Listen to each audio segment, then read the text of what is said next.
శ్రీమాత్రే నమః. Welcome to channel.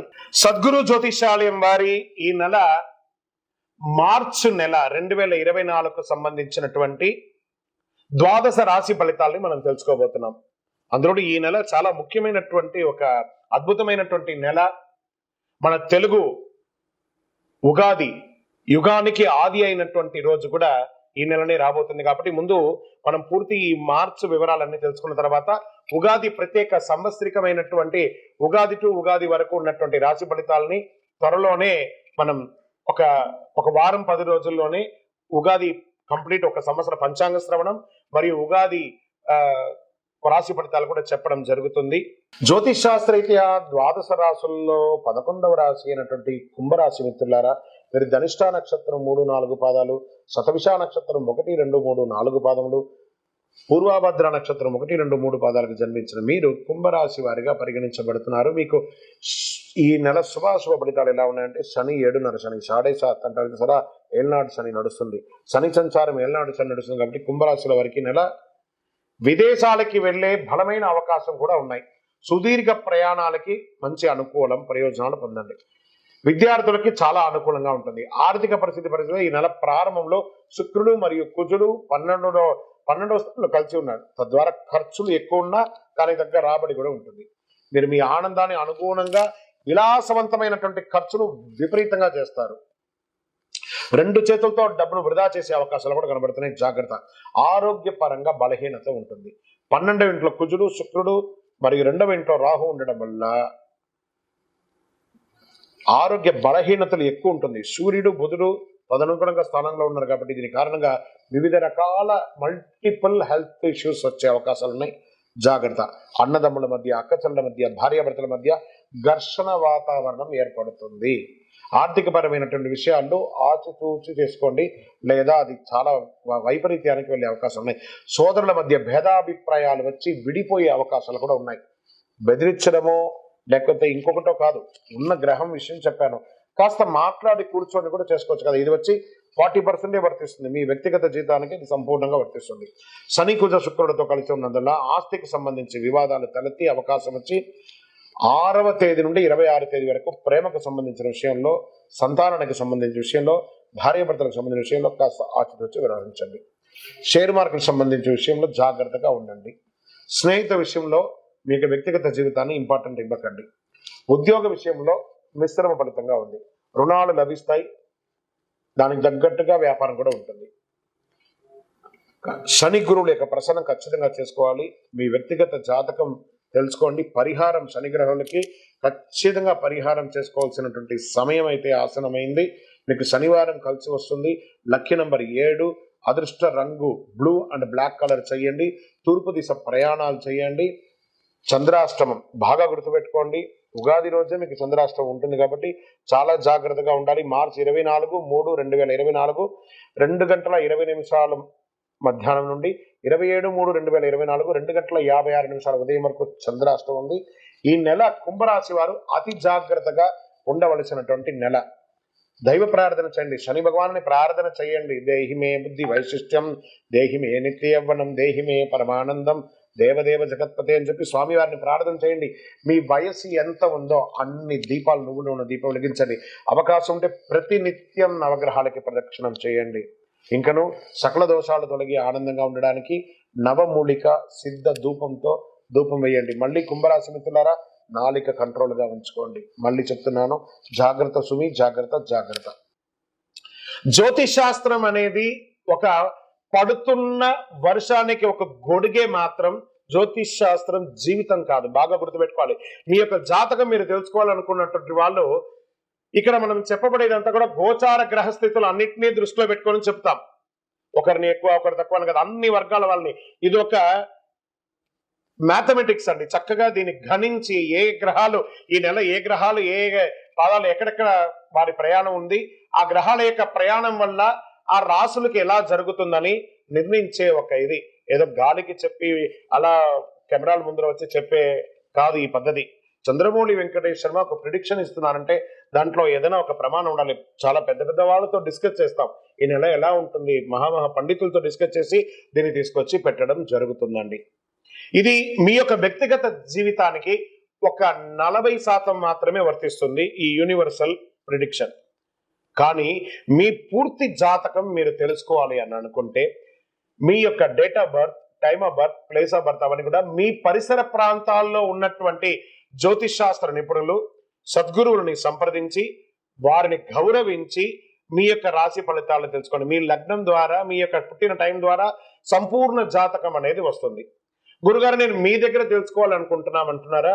మా కింద కనబడుతున్నటువంటి మా యొక్క నంబర్ మీ యొక్క name, date of birth, time of birth, place of birth WhatsApp లో చేయాలి. చేసిన తర్వాత మేము మీకు రిప్లై ఇస్తాం. ఫోన్ చేయకూడదు. మళ్ళీ ఇంకొక విషయం, జాతకం చెప్పేవాళ్ళు మాకు ఆర్థిక సమస్యలు ఉన్నాయండి, మాకు జాతకం చెప్పనండి. బాగా సంపాదించండి, అప్పులు తెచ్చుకుంటే అప్పులు తీర్చండి, సంపాదించి ఆ కష్టాలన్నీ తీర్చుకోవడం. కానీ జాతకం చెప్పుకుంటే ఆర్థిక సమస్యలు తీరిపోదు. గ్రహ దోషం ఎలా ఉంటుందో అదే మనకు చెప్తాం. మళ్ళీ ఇల్లీగల్ అఫైర్స్ గురించి దయచేసి దయచేసి దయచేసి అడగకండి. ఈ మధ్య క్వశ్చన్స్ అవే ఎక్కువ వస్తున్నాయి. ప్లీజ్ అలా అడగకండి. 21 వయసు లోపు ఉన్న పిల్లలు దయచేసి కాల్ చేయకండి. మీరు చదువుకునే వయసు, ఖచ్చితంగా చదువుకోవాలి. మీ యొక్క చదువు మీద కాన్సన్ట్రేట్ చేయండి, మీ జీవితం బాగుంటుంది. కానీ జాతకం మీద కాన్సన్ట్రేట్ చేస్తే మీ మీద మీకు నమ్మకం తగ్గిపోతుంది. మరియు గౌరవమైనటువంటి 60 వయసు పైన ఎవరైనా కాల్ చేస్తున్నారు అని అనుకోండి, మెసేజ్ చేస్తున్నారు అనుకోండి, ఏమంటే మీరు 60 వసంతాలు చూసేశారు, పిల్ల పాప, కుటుంబం, వ్యాపారం, ఉద్యోగం, పెళ్లి, మనవుళ్ళు, మనవరాలు అన్ని చూసేశారు. కాబట్టి మీరు సాక్షాత్ దైవ సమానులు. మీకు జాతకం అవసరమా అని చూడండి. 60 సంవత్సరాల వాళ్ళకు పెద్దగా జాతకంతో అవసరం ఉండదు. దీన్ని కూడా దృష్టిలో పెట్టుకోండి. మా సద్గురు జ్యోతిషాలయం తప్పకుండా మీకు అన్ని రకాల సేవలు అందించడానికి సిద్ధంగా ఉంటుంది. ఇందులో కొన్ని మేము కఠినంగానూ చెప్తాము, నిజాన్ని చెప్తాము, ఎవరిని మభ్య పెట్టడానికి చెప్పడం ఉండదు. రానున్న మార్చ్ 8వ తారీఖున 2024 ఈ ప్రపంచానికి మహాశివరాత్రి పర్వదినం. ఎంత అద్భుతమైనటువంటి దినం అంటే అది.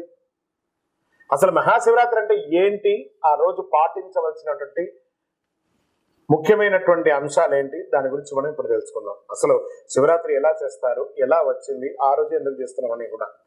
భారతీయ హిందూ సంప్రదాయ పండుగల్లో తిథుల్లోనూ నక్షత్రాలను ముడిపడి ఉంటుంది. కాబట్టి కొన్ని పండుగలు తిథులు మరియు కొన్ని పండుగలు నక్షత్రాలు ప్రధానం అవుతాయి. ఈ పద్ధతిలో ప్రతి నెల బాగా గుర్తుపెట్టుకోవాలి. చాంద్రమానం ప్రకారము కృష్ణపక్షమిలోని ప్రదోష వ్యాప్తి గల చతుర్దశి తిథిని మహాశివరాత్రి అంటారు. ఇది మంచి ఒక ఉపవాసాలకి, వ్రతాలకి ముఖ్యమైనట్టుగా భావించవచ్చు. శివునిగా కొలుస్తారు అందరూ కూడా. సూర్యాస్తమ సమయమునకు 6 గడియలు ప్రదోష కాలం అంటారు. ఈ మాఘమాసంలో కృష్ణపక్ష చతుర్దశి అర్ధరాత్రి వ్యాప్తి చెంది ఉన్న రోజున మహాశివరాత్రిగా పరిగణించబడుతుంది. ఇది ఎవరో చెప్పడం కాదు, ధర్మ సింధువులో నిర్ణయించబడింది. ఇది శాస్త్ర గ్రంథాలు తెలుపుతున్నారు. అమావాస్యకు ముందు వచ్చే కృష్ణపక్ష చతుర్దశి నాడే శివరాత్రి జరుపుకోవాలి అని నిర్ణయం ఉంది. మరి సంక్రాంతి పండుగ తర్వాత వచ్చే మొదటి పండుగ అండి యొక్క శివరాత్రి. అన్ని పండుగ పగటిపూట జరుపుకుంటే ఈ పండుగ మాత్రం రాత్రి పూట జరుపుకుంటాం. మహాశివరాత్రి రోజు అర్ధరాత్రి 12 గంటలకు జ్యోతిస్వరూపుడైనటువంటి శివుడు లింగ రూపంలో దర్శనించి పవిత్ర ఆ యొక్క పర్వదినంగా భావించవచ్చు. లింగోద్భవ సమయం అంటారు. శివరాత్రి రోజు పగలంతా ఉపవాసం ఉండి, ఉపవాసం అంటే ఉపవసించడం, భగవంతునికి దగ్గరగా వారి నామస్మరణ చెప్తూ ఓం నమో నారాయణాయ, ఓం నమ శివాయ, ఓం నమో గోవింద, గోపాల, అయ్యప్ప, స్వామి శరణమయ్యప్ప, మనకి ఇష్టమైనటువంటి నామంతో దేవుడి దగ్గరగా వసించడమే ఉపవాసం. ఉపవాసం అంటే నేను అన్నం తినని చెప్పి పాలు, పండ్లు, బాదం పళ్ళు అవన్నీ తాగడం కాదు. ఉపవాసం అంటే దైవనామస్మరణతో వసించడం, ఉపవసించడం అనే అర్థం. ఆ ఉపవసించి రాత్రి సమయంలో శివుడి అనుగ్రహం కొరకు నిద్రపోకుండా జాగరణతో ఉండి మేలుకొని భక్తి శ్రద్ధలతో బాగా వినండి, అభిషేకాదులు, పూజలు, రుద్రాభిషేకాలు, మహన్యాసాలు ఇవన్నీ కూడా చేసి చక్కగా స్వామివారికి పూజ చేస్తారు. అందుకే దాన్ని శివరాత్రి అంటారు. ఇది హిందువులకు ముఖ్యమైనటువంటి పండుగ అని కూడా చెప్పచ్చు. అత్యంత పుణ్యప్రదమైనటువంటి రోజు మహాశివరాత్రి. హిందువులు ఎంతో గొప్ప పర్వదినంగా జరుపుకొని శివుని ప్రసన్నం చేసుకుంటారు. మహాశివరాత్రి రోజు ముఖ్యంగా ఏమేమి పాటించాలి? ఉపవాసం ఉండొచ్చు, రాత్రి జాగరణ చేయొచ్చు, శివనామస్మరణతో అభిషేకాలు చేయొచ్చు. ఇలా చెప్పడం జరుగుతుంది. శివుడు లింగోద్భవ మూర్తిగా అవతరించినప్పుడు దీన్ని ఎలా చేశారు అని చెప్తే ఒక కథ కూడా దీనికి ప్రమాణం ఉందట. శివరాత్రి ఏ రోజు వచ్చిందని చెప్పి లింగోద్భవమూర్తిగా అవతరించడానికి ఒక పురాణ కథ ఉంది. ఒకానొక రోజు బ్రహ్మ విష్ణుల మధ్య మాట పెరిగి వారి ఇంట్లో నువ్వు గొప్పనా నేను గొప్పనా, నువ్వు గొప్పనా నేను గొప్పనా అని తెలుసుకోవాలనే విషయంలో బాగా గొడవ పడిపోతారు. ఇద్దరు ఎవరు తగ్గేటట్టుగా లేరు. ఇవన్నీ చూస్తున్నటువంటి శివుడు వారికి తన శక్తిని చూపించడానికి మాఘమాస చతుర్దశి తిథి రోజు వారిద్దరికి మధ్య జ్యోతిర్లింగ రూపంలో దాల్చాడు. బ్రహ్మ విష్ణువు లింగాకారంలో ఉన్న శివుని యొక్క ఆది అంతం తెలుసుకొని రమ్మని చెప్పి పంపిస్తాడు.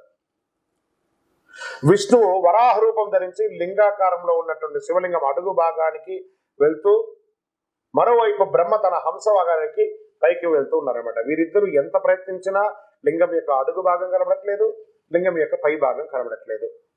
మళ్ళీ వెతికి బాగా అలిసిపోయి మళ్ళీ శివుడి దగ్గరికి వస్తారు. మేము నీ శక్తిని తెలుసుకోలేకపోతున్నాం, నమశివాయ, ఓం నమో నారాయణ వెంకటేశ అని చెప్పి అందరూ ఒక్కొక్కరు అని అడుగుతుంటే శివుడు చిరునవ్వు నవ్వి మీలో ఎవరు గొప్ప అని పోటీతో వాదోపాదంతో ఉన్నదాన్ని గమనించి మీ పోటీని తగ్గించడానికి నేను ఈ లింగాకారం అవతరించవచ్చింది, వారికి నిజ రూపాన్ని వివరించి చెప్పారు. అప్పుడు బ్రహ్మ విష్ణువు శివుడు ఆధిక్యతను గ్రహించి పూజించి కీర్తిస్తారు. ఆ రోజే మహాశివరాత్రి పర్వదినం. ఇది పురాణ కథ అన్నమాట. శివరాత్రి నాడు ఏమేమి చేయాలి అని చెప్పి శాస్త్ర విధులు ఏమున్నాయంటే, మహాశివరాత్రి రోజు బ్రాహ్మ్య ముహూర్తంలో నిద్ర లేవాలి, ఇల్లంతా శుభ్రపరచుకొని శుచిగా తలస్నానం చేసి పూజా గది శుభ్రం చేసుకొని గుమ్మాలకు తోరణాలని కట్టి పూజా గదిలో ముగ్గు వేసుకొని రకరకాల పూలతో అలంకరించుకోవాలి. లింగాకారంలో ఉన్న శివుడికి శుద్ధ జలంతో, గంగా జలంతో, ఆవు పాలతో, పంచామృతంతో, వివిధ రకాల అభిషేక ద్రవ్యాలతో అభిషేకం చేసుకోవాలి.